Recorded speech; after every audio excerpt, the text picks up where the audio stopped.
Trax can also be used as a full-featured digital pressure meter. The Trax is capable of measuring pressure from minus 12.5 psi all the way up to positive 75 psi with an accuracy of 0.5%. I'll walk through how to use it as a pressure meter real quick.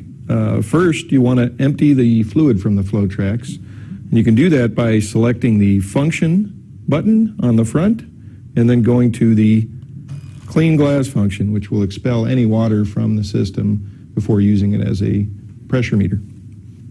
Once I've done that, I can disconnect the output hose and leave that off. Next, I want to turn the occlusion knob clockwise until it's snug. I don't need to over tighten it. Hit exit from that screen. At this point, before I connect up a device, I'll want to zero my pressure, and it's already pretty well zeroed. I'll show you by using a syringe how it responds to pressure at the input port. You only need to use the input port at that point.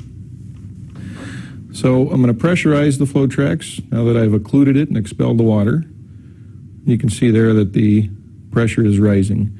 Units of measure, there are 9 different units of measure, including PSI, millimeters of mercury, inches of mercury, centimeters of water, for example.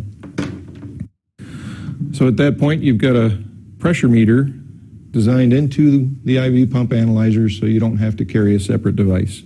In addition, the Trax can be used for measuring temperature, external temperature. In order to do that, I'll take a YSI 400 temperature probe, which is what the Trax is compatible with. Connect that to the temperature port, which is the second one from the top on the side here. And we'll see that at the bottom of the screen here, the temperature has appeared. Right now we're picking up room temperature because I've got the probe attached. The temperature measurement is capable of going down to minus 28 degrees centigrade all the way up to positive 115 degrees centigrade with an accuracy of 0.5%. So I can use that YSI 400 probe to pick up temperature of anything, whether it's fluid or air, whether it's a water bath or an incubator or a refrigerator. It's got a really good accuracy across the range.